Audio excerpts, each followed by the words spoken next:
Hello friends, नमस्कार। हम आज फिर से आपके सामने उपस्थित हैं। Immerse institute for civil services में आपका बहुत बहुत स्वागत है। और हम आज पढ़ने वाले हैं मध्य प्रदेश की नदियाँ। मध्य प्रदेश की नदियाँ एक ऐसा टॉपिक है जो मध्य प्रदेश के हर एग्जाम में पूछा जाता है जिनसे क्वेश्चन। वैसे मैं तो आपको हर टॉपिक पे यही बोलता हूँ, क्यों? क्योंकि हम वही टॉपिक पढ़ रहे हैं जिनसे क्वेश्चन आते हैं। फालतू टॉपिक अपन को पढ़ना ही नहीं है, और वही वही चीज़ें पढ़ेंगे जिनसे क्वेश्चन बन जाएं और आपकी थोड़ी सी खूब सारी समझ भी डेवलप हो जाए कि समझ आप अपनी समझ के आधार पर भी अगर आपको कोई चीज़ याद ना आए तो आप आंसर लगा सको या आंसर लिख सको थोड़े से पढ़े में भी। ठीक है, तो चलो शुरू करते हैं। मध्य प्रदेश में लगभग 100 से ज़्यादा नदियाँ निकलती हैं, 100 नदियाँ कम से कम। तो इसी वजह से इसको क्या कहते हैं हम? नदियों का मायका। नदियों का मायका कहते हैं। दोस्तों, अगर हम बात करें मध्य प्रदेश में नदियाँ किस तरफ को बहती हैं, तो मेरे ख्याल से मध्य प्रदेश अपने आप में इकलौता ऐसा प्रदेश है जिसकी चारों तरफ नदियां निकलती हैं, चारों दिशाओं में नदियां निकलती हैं। और क्योंकि मध्य प्रदेश, इसका एक कारण ये भी है कि मध्य प्रदेश हमारे देश के बीचों में है, तो चारों तरफ को नदियां निकल सकती हैं। पहाड़ियां हैं इसके ऊपर, पहाड़ी से एक इधर को चली गई, एक इधर को चली गई, तो ऐसी नदियां निकल सकती हैं। तो सबसे पहले अगर हम बात करें कि कौन सी नदी किस दिशा में बहती है, तो अगर हम चारों दिशाओं की बात करें तो ये हमारी, अगर हम चारों दिशाओं की बात कर लें तो ये हो गया हमारा नॉर्थ, ये हो गया साउथ, ये हो गया ईस्ट और ये हो गया वेस्ट। तो अब हम बात करें कि कौन सी दिशा में कौन सी नदियां बहती हैं। ठीक है, तो बेतवा, चंबल, अगर हम बात करें यहां पे बेतवा, चंबल, छिप्रा, केन या सोन भी इसमें ले लो। वैसे ईस्ट में तरफ भी बहती है सोन, और इस तरफ भी वो दोनों तरफ बह जाती है। तो ये जो नदियां हैं, प्रमुख नदियां हम देखेंगे। बाकी सारी नदियों को हम डिटेल में तो पढ़ने ही वाले हैं। कुछ प्रमुख नदियां हम ऐसी देख लें कि ये किस दिशा में बहती है। जब हम पर्टिकुलर नदी पढ़ेंगे तब भी उसको बहा के बताएंगे मैप पे कि इस तरफ को ये बह रही है। ठीक है, अगर इस तरफ देखें तो इस तरफ बहती है सोन, जोहिला और दसांग, ये नदी बहती है। और मध्य प्रदेश की सबसे बड़ी जो नदियां हैं, या दो नदी सबसे बड़ी अगर हम देखें तो वो है नर्मदा, वो बहती है पश्चिम को। नर्मदा के बाद अगर हम देखें ताप्ती और माही, ये तीन नदियां हैं दोस्तों जो कि पश्चिम की ओर बहती हैं, अपनी ढाल के विपरीत दिशा में बहती हैं। अभी अपनी ढाल के विपरीत दिशा में क्यों बहती हैं इसके बारे में भी हम बात करेंगे। ठीक है, और बेनगंगा, पेंच, बरधा, ये सारी नदी बहती हैं नीचे को। बेनगंगा, पेंच और बरधा, और कानन भी एक नदी है। ये नदियां बहती हैं दोस्तों दक्षिण दिशा में। तो ये नदी हमने दिशाओं के हिसाब से देख ली कि किस दिशा में बहती है। वैसे अगर मैं ये नहीं भी बताता तो जब हम मैप में नदियां पढ़ते तो आप खुद अनुमान लगा लेते कि ये नदी किस तरफ को बह रही। लेकिन अगर एक सीधा सीधा सा क्वेश्चन हो जाए, सीधा फैक्ट पूछ ले वो कि नर्मदा नदी मध्य प्रदेश में किस दिशा में बहती है, तो हमको सीधा याद आ जाए, हमको सोचना ना पड़े। ठीक है, या वो पूछ ले कि भाई सोन नदी किस तरफ प्रवाहित होती है, बेनगंगा किस तरफ प्रवाहित होती है, तो ऐसे करके हम नदियों के बारे में सीधा सीधा हम जान लें कि किस तरफ को बहती है। अब जब हम नदियों की बात करेंगे तो हम मध्य प्रदेश में बहुत सारी, लगभग 100 नदियों की हमने बात कर ली। अब एक क्वेश्चन ये भी बन सकता है कि मध्य प्रदेश सबसे बड़ी नदी कौन सी है, दूसरी सबसे बड़ी नदी कौन सी है, या 5 नदियों को बढ़ते क्रम में लगाओ या घटते क्रम में लगाओ। तो हम ये देख लेते हैं कौन सी नदी बड़ी है। 5 नदियों की हम बात कर लेते हैं मध्य प्रदेश में कि कौन सी नदी सबसे बड़ी है, उसके बाद कौन सी, मतलब 5 बड़ी नदियों की बात कर लेते हैं। तो नर्मदा, चंबल, सोन, ताप्ती और बेतवा। कौन कौन सी? नर्मदा, चंबल, सोन, ताप्ती और बेतवा। ये नदियां मध्य प्रदेश की सबसे बड़ी नदी हैं। सबसे बड़ी मतलब 5 सबसे बड़ी नदियां हैं, 5 सबसे बड़ी नदी हैं। अब अगर हम नर्मदा की लंबाई देखें, और इन सब की हम लंबाई को भी याद रखना है कि कौन सी नदी कितनी लंबी है। ठीक है, तो ये नदी जो है नर्मदा 1312 किलोमीटर है, और ये मध्य प्रदेश में बहती है 1077। मध्य प्रदेश में अगर हम इसकी लंबाई देखें तो 1077 है, और अगर ओवरऑल इसकी लंबाई अगर हम देखें तो 1312 किलोमीटर है। ये मध्य प्रदेश की सबसे बड़ी नदी है, मध्य प्रदेश की जीवन रेखा कहलाती है। इसको जरूर जरूर जरूर याद रखना है, इसकी लंबाई भी याद रखना है, ठीक है। फिर अगर हम चंबल की बात करें तो 965 किलोमीटर ये नदी लंबी है। ये मध्य प्रदेश की दूसरी लंबी नदी है, ठीक है। चंबल उत्तर की ओर बहती है और नर्मदा पश्चिम की ओर बहती है। इसके बाद अगर हम बात करें सोन, तो सोन की जो लंबाई है दोस्तों 780 किलोमीटर है।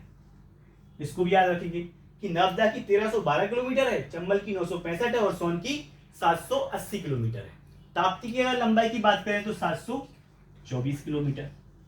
ये भी याद रखना है। पांचों नदियों की हमको लंबाई याद रखना है और पांचों का क्रम भी याद रखना है कि किस क्रम में कौन सी नदी है। और अगर बेतवा की बात करें तो 590 किलोमीटर। तो दोस्तों ये पांचों नदियां हमको याद कर लेना है विथ लंबाई, और इनका क्रम भी याद रखना है हमको कि पहले नर्मदा है, फिर चंबल है, फिर सोन है, फिर ताप्ती है और बेतवा है। इनका आप देखो याद करने की अपनी अपनी ट्रिक्स होती है। कुछ लोग यूट्यूब पे ट्रिक्स डालते भी हैं, लेकिन ना ट्रिक ऐसी होती है आप खुद बनाओ तो आप कभी भूलोगे नहीं। अब ये कौन सी बात हो गई कि इनको याद करने के लिए भी एक ट्रिक याद करो। जब हम ट्रिक अपनी बनाते हैं, खुद की बनाते हैं ना, तो वो ट्रिक हम कभी नहीं भूलते। तो कोशिश करें कि जो यूट्यूब पे फर्जी ट्रिक्स देखने से अच्छा है कि आप खुद की ट्रिक बनाओ, अपनी ट्रिक बनाओ, चाहे वो जैसी भी। हमें किसी को बताना थोड़ी है, हमें खुद से बस याद आ जाए वहां पे कि हाँ ये है बस। तो आपको हंसी भी आ रही है आपकी ट्रिक पे तो कोई दिक्कत नहीं है, अपन किसी को बताना ही नहीं है, अपन को सिर्फ याद करना है, ठीक है। तो ट्रिक्स अपनी बनाएं। हमारे लोगों की बहुत फनी ट्रिक्स होती थी, हम कभी कभी फ्रेंड्स आपस में शेयर कर लेते थे, बहुत हंसते थे। तो आप अपनी ट्रिक बनाएं, बिल्कुल ना देखें ट्रिक्स वाले वीडियो, क्योंकि आप किसी चीज को याद करने के लिए भी ट्रिक्स याद करो तो फिर क्या ही मतलब है यार, ठीक है। तो अपन को खुद अपनी ट्रिक बनाना है, इसलिए मैं कभी आपको ट्रिक नहीं बताता कि ऐसे याद कर लो। सबकी अपनी अपनी क्षमता है याद करने की, अपने अपने तरीके, तो उस हिसाब से आप याद कर लें, ठीक है। तो ये हमारी 5 नदियों की बात होगी। अब हम बात करते हैं कि जो नदियां हैं, हम जो नदियां पढ़ने वाले हैं, उन नदियों में क्या क्या पढ़ने वाले हैं और क्या क्या पढ़ना चाहिए। मैं जो नदियां पढ़ाऊंगा वो भी, या थोड़ी बहुत कुछ रह भी जाए, वैसे तो रहेगा नहीं, तो एक नदी के बारे में क्या क्या हमको जानना जरूरी होता है, ठीक है। तो सबसे पहले अगर हम बात करें नदी के बारे में क्या जानना जरूरी है, तो यहां पर लिख लेते हैं पॉइंट्स, उनके आधार पर सारी नदियों को हम पढ़ेंगे। सॉरी, ओके, चलो। तो जो सबसे पहला पॉइंट हमें जानना जरूरी है वो है नदी का उद्गम स्थल, कि जो नदी है उसका उद्गम कहां से हुआ है, वो निकलती कहां से है, ठीक है। अब उद्गम के बाद नदी बही तो हमें उसकी लंबाई जानना जरूरी है कि वो कितनी लंबाई में बह रही है, ठीक है, लंबाई जानेंगे उसकी। फिर जो तीसरा पॉइंट आता है, अब वो बह गई पूरी नदी, निकली और बह गई, निकली तो उद्गम स्थान जान लिया, बह गई तो उसकी लंबाई जान ली, और अब कहीं जाके किसी चीज में तो वो मिलेगी, या तो किसी नदी की सहायक नदी होगी तो नदी में मिल जाएगी, या किसी समुद्र में मिल जाएगी। बस 2 ही जगह है मिलने की, या तो नदी सीधे जाके समुद्र में मिलती है, या वो किसी की नदी में मिल जाती है, फिर वो नदी जाके समुद्र में मिलती है। तो ऐसे करके या तो वो किसी नदी की सहायक नदी होगी या फिर सीधे जाके समुद्र में मिल रही होगी। तो उसका जो समापन स्थल है, या समापन स्थल को, नदी के समापन स्थल को बोलते हैं हम मुहाना, ठीक है। तो उसका उद्गम स्थल क्या है, उसकी लंबाई कितनी है, उसका मुहाना क्या है, और जो चौथी इंपोर्टेंट चीज है कि उसकी सहायक नदियां कौन कौन सी हैं। तो हम नदियों की सहायक नदियां देखेंगे, क्वेश्चन सीधा आ जाता है कि भाई इस नदी की सहायक नदी कौन सी है, या ये जो 4 नदियां दी हैं इनमें से नर्मदा की सहायक नदी कौन सी है, या आ जाएगा कि ये कौन सी नहीं है। तो हम सहायक नदी देखेंगे। एक और इंपॉर्टेंट चीज ये है कि परियोजनाएं, उस नदी पे कौन कौन सी परियोजनाएं हैं इंपॉर्टेंट हैं जो। अच्छा, परियोजनाएं हम अलग से भी पढ़ेंगे, और जब हम नदियां पढ़ रहे हैं तो इनमें भी हम देखते जाएंगे, क्योंकि परियोजनाएं बहुत इंपॉर्टेंट हैं, इनसे क्वेश्चन बनना ही बनना है। प्री मेंस एमपीपीएससी के और पीईबी के सारे एग्जाम्स में नदियों से इन्हीं टॉपिक्स पे क्वेश्चन आते हैं कि कोई नदी का उद्गम स्थल क्या है, उसकी लंबाई कितनी है, उसका मुहाना कहाँ है, उसकी सहायक नदियां क्या हैं, उसकी परियोजनाएं क्या हैं, ठीक है। अगली बात करते हैं तो जलप्रपात। तो जलप्रपात की बात करेंगे हम कि किस नदी पे कौन कौन सा जलप्रपात है, ठीक है। तो जलप्रपात का स्थान पूछ लेते हैं, जैसे मान लो कि भेड़ाघाट जलप्रपात कहाँ है, भेड़ाघाट जलप्रपात कौन सी नदी पर है, भेड़ाघाट जलप्रपात की ऊंचाई कितनी है, भेड़ाघाट जलप्रपात क्यों प्रसिद्ध है। तो ऐसे टाइप की क्वेश्चन अक्सर बनते हैं और यही बनते हैं। ठीक है, अब सातवां जो पॉइंट है, अगर उस नदी से संबंधित कोई विशेष तथ्य अगर होगा जिसके बारे में हमें जानना जरूरी है तो हम वो पढ़ेंगे। ठीक है, तो ऐसे करके हम 7 पॉइंट में हमारी नदियां कंप्लीट करेंगे। तो चलते हैं पहली नदी की तरफ। तो पहली नदी हम अगर पढ़ें तो हमने पढ़ा था उत्तर की ओर बहने वाली नदियों में पहली नदी हम पढ़ते हैं कौन सी नदी, हमारी चंबल नदी। तो हम पढ़ते हैं चंबल नदी के। अच्छा, अब हम बनाएंगे मैप और मैप में हम देखेंगे कि चंबल नदी कहां से निकल के कहां बह रही है, किस तरफ को जा रही है। ठीक है, तो चलिए साहब मैप बना लेते हैं। मैप अपना थोड़ा सा छोटा सा बना लेते हैं क्योंकि हमें एक ही नदी बनाना है इसमें। ये हमारा हो गया मध्य प्रदेश का मैप। सबको मध्य प्रदेश का मैप बनाना आना चाहिए, बना बना के देखें। मुझे ज्यादा अच्छा नहीं आता, मैंने बहुत कोशिश करी है। ठीक है, तो ये लगभग मध्य प्रदेश का मैप हमने देख लिया है। ठीक है, हमने पिछली क्लासों में ये भी देख लिया है कि अच्छा, सबके पास ना जब भी आप पढ़ने बैठो तो एक चीज होना चाहिए सिलेबस और दूसरी चीज होना चाहिए मैप।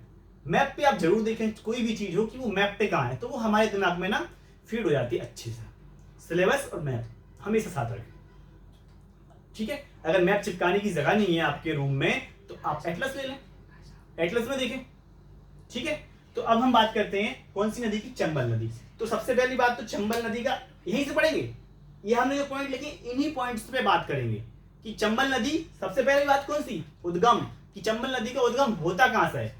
तो हमने पढ़ा था ये हमारा मालवा क्षेत्र है और यहां पर है हमारा प्यारा इंदौर। ठीक है, देश का सबसे स्वच्छ शहर है, 5 बार आ चुका है, 6ठी बार कोशिश कर रहे हैं। ठीक है, तो ये इंदौर है। तो इंदौर की में एक जगह है, एक पहाड़ी है जानापाव। कौन सी जगह है, जानापाव। और इस जानापाव पहाड़ी से निकलती है चंबल नदी। ठीक है, इंदौर में आपने एक जगह सुनी होगी महू।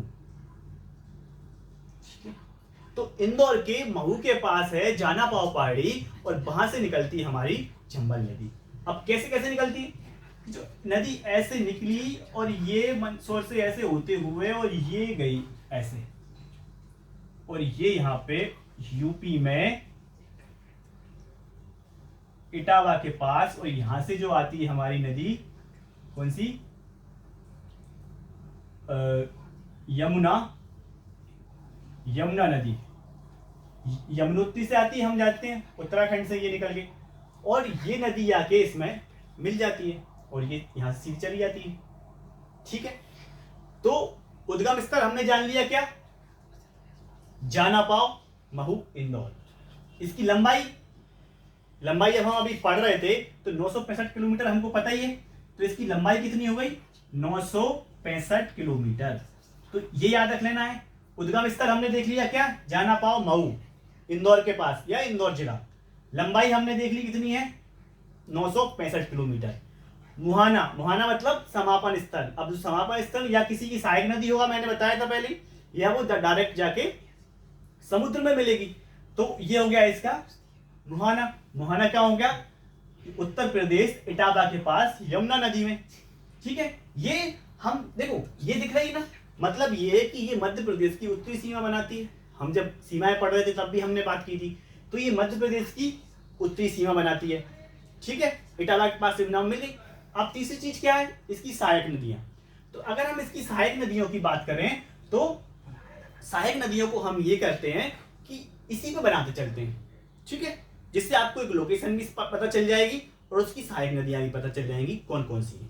ठीक है, तो अगर हम सबसे पहले सहायक नदी की बात करें तो यही जो इंदौर में ही एक और जगह है काकड़ी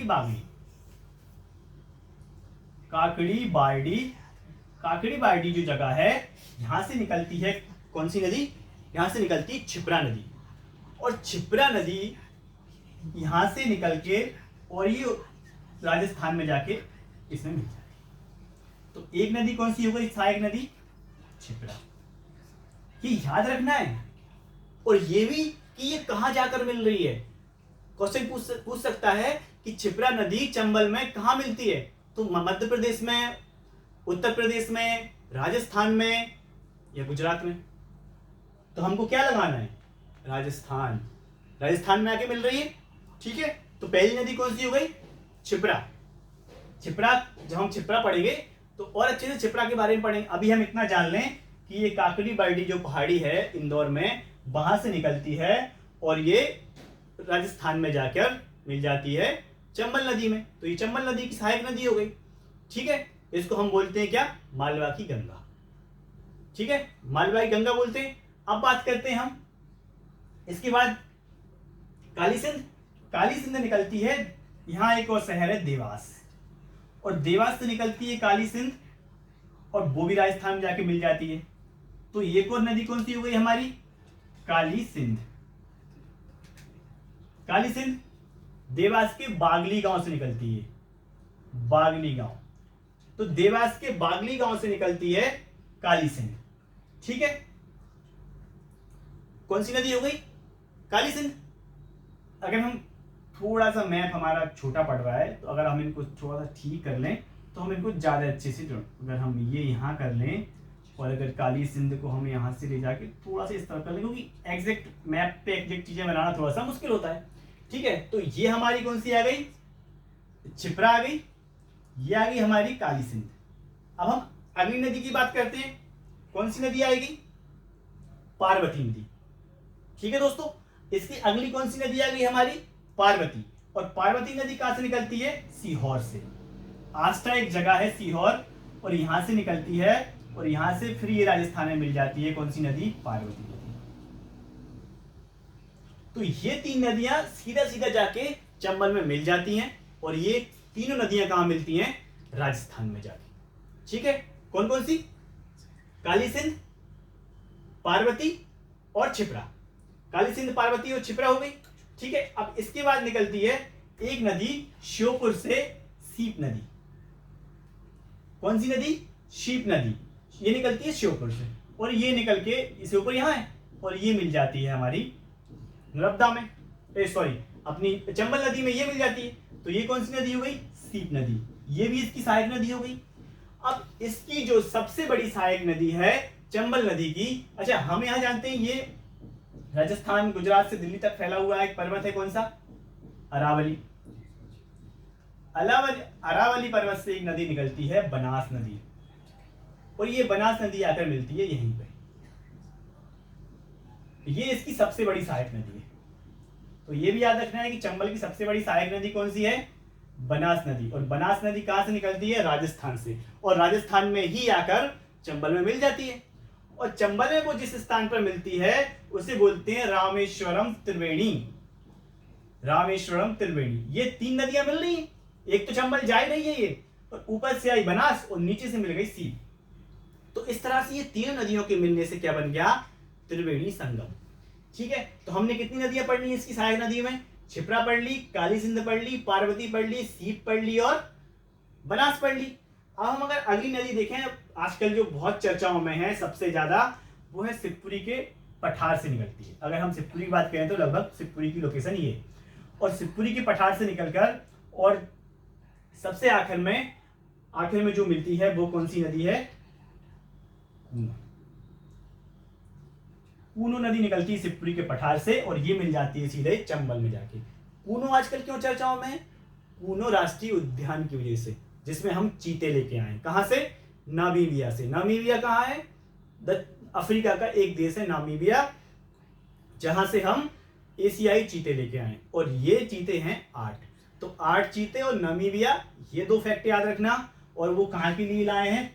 कूनो राष्ट्रीय उद्यान के लिए, ठीक है। और कूनो राष्ट्रीय उद्यान कहां है? श्योपुर में। तो ये नदी कई की सहायक नदी हो गई अपनी चंबल की, ठीक है। तो ये हमारी सहायक नदियां हो गई। अब बात कर लेते हैं हम परियोजनाओं की, ठीक है। तो परियोजनाओं में हम देखें दोस्तों, परियोजनाएं क्या होती है? नदी घाटी परियोजनाएं। इन परियोजनाओं में क्या होता है? सिंचाई भी होती है, बिजली बनती है, और जो मछली पालन वगैरह होते हैं, सारे काम होते हैं, उन्हीं को कहती हैं बहुउद्देशीय परियोजनाएं। ऐसी परियोजनाएं जिनसे बहुत सारे उद्देश्यों की पूर्ति हो। तो अब हम अगर बात करें सबसे पहले, तो ये हमारा मंदसौर, और मंदसौर में है हमारा गांधी सागर। गांधी सागर। गांधी सागर परियोजना है मंदसौर में। ये ठीक है, परियोजना इंपॉर्टेंट होती है, परियोजनाएं पढ़ लेते हैं। गांधी सागर के बाद बात करें हम तो फिर अगली बात आती है कहां पे, चित्तौड़गढ़ में, और यहां पर है राणा सागर। राणा सागर कहां पर है, चित्तौड़गढ़ में, और ये कहां पर है दोस्तों, मंदसौर में। ठीक है, तो ये हो गई हमारी गांधी सागर, ये हो गई हमारी राणा सागर, और जो तीसरी परियोजना है हमारी वो है कोटा में जवाहर सागर। ठीक है, तो ये कौन सी तीन परियोजनाएं हो गई। ठीक है, तीन परियोजनाएं हमने काम कर ली। ठीक है, तो ये हमारा क्या हो गया, मंदसौर में हो गया गांधी सागर, चित्तौड़गढ़ में हो गया राणा सागर, और कोटा में हो गया जवाहर सागर। कोटा में एक और छोटी सी परियोजना बनाई गई है, उसे कोटा बैराज के नाम से जानते हैं। तो ये क्या हो गई हमारी परियोजना है। अब हम बात करते हैं जलप्रपात की, क्योंकि हमारा अगला टॉपिक क्या है, जलप्रपात। तो जलप्रपात देखें अगर हम दोस्तों, तो इंदौर में ही 2 से 3 जलप्रपात इस पे बने हुए हैं चंबल नदी पे। तो अगर पहला जलप्रपात हम देखें तो वो है कौन सा, जो जलप्रपात है पाताल पानी। यहाँ पे कुछ साल पहले एक दुर्घटना भी हो गई थी। तो पाताल पानी, शीतला माता और झाड़ीदा, कौन कौन से, पाताल पानी, शीतला माता और झाड़ीदा। ये तीनों जलप्रपात कहां है दोस्तों, ये हैं इंदौर में। तीनों जलप्रपात इंदौर जिले में। ठीक है, पाताल पानी, शीतला माता और झाड़ीदा। और एक और जलप्रपात है चुलिया और भैंसोड़गढ़। चुलिया और भैंसोड़गढ़ दोनों जलप्रपात हैं कोटा में। जो कोटा है वहां पे चुलिया और भैंसोड़गढ़। ठीक है, तो चुलिया और भैंसोड़गढ़ जलप्रपात कहां पर हैं, कोटा में। और इंदौर में कौन से हैं, पाताल पानी, शीतला माता और झाड़ीदा। तो 5 जलप्रपात हमने देख लिए। अब हम देखते हैं इससे संबंधित कुछ विशेष तथ्य कि चंबल नदी क्यों फेमस है इतनी, कि चंबल नदी के नाम पर ही उस क्षेत्र को चंबल कहा जाने लगा। ठीक है, तो चंबल वैसे तो प्रसिद्ध है, बागियों का गढ़ कहते हैं चंबल को। ठीक है, आपने देखी होगी पान सिंह तोमर जो मूवी आई थी। अभी तक की मैंने जो अपने जीवन में बायोपिक देखी है उसमें पान सिंह तोमर बेस्ट से, मतलब मेरे लिए MS Dhoni is the best. अपन बहुत बड़े फैन है MS भाई के, मतलब माही भाई के नाम आते ही फिर सब साइड हो जाते हैं। तो MS धोनी सबसे बेस्ट, और उसके बाद या बराबर ही मान लो यार, ठीक है, लोग गुस्सा हो जाएंगे। तो जो पान सिंह तोमर साहब की बायोपिक है वो बहुत अच्छी है। अगर नहीं देखी हो, जिसने भी नहीं देखी हो, तो उसे भारतीय सिनेमा का एक बहुत बड़ा पार्ट उससे छूट रखा है, वो कृपया करके देख लें। ठीक है, तो इसके बाद अब और क्यों फेमस है चंबल। चंबल नदी अबनालिका अपर्दन के लिए फेमस है। अबनालिका अपर्दन से ही वो बीहड़ बने हैं जिनमें वो शूटिंग हुई है। अब पुराने जो कुछ लोग उनको डकैत कहते हैं और वो अपने आप को बागी कहते हैं। अब दोनों के बीच में जो भी हो वो जाने। तो वो जहाँ पे रहते थे, जो उनका निवास स्थान रहा करता था, उसे बोलते थे बीहड़। और वो चंबल नदी के बड़े बड़े खड्डे अबनालिका अपर्दन से निर्मित हुए हैं, उन्हीं को बोला गया था बीहड़। अब और बात करें चंबल में, तो जो घड़ियाल से संबंधित एक अभ्यारण्य भी है, चंबल घड़ियाल अभ्यारण्य हम जिसको बोलते हैं। और इसी घड़ियाल को जो वहाँ पे डॉल्फिन संरक्षण केंद्र भी है, और इसी डॉल्फिन को क्या बनाया गया है, चंबल नदी का ब्रांड एम्बेसडर। तो इस तरह से हमारी चंबल नदी कंप्लीट हुई, और ऐसे ही करके हम सारी नदियों को धीरे धीरे करके कंप्लीट कर लेंगे, और इस तरह से हम पढ़ते जाएंगे नदियों को। तो दोस्तों, आपको वीडियो अगर पसंद आ रहे हो तो प्लीज़ सब्सक्राइब भी करें और प्रोत्साहित करें कि हम और ज़्यादा से ज़्यादा अच्छी वीडियो बना सकें। और जो कुछ गलतियां हो रही हो, ह्यूमन एरर हो रही हो, कुछ मैं लिखते में भूल जाता हूं, या कुछ भूल जाऊं, या कुछ याद नहीं आए, कुछ रह जाए, तो आप प्लीज़ कमेंट करके बताएं। और लगातार वीडियो देखने के लिए धन्यवाद।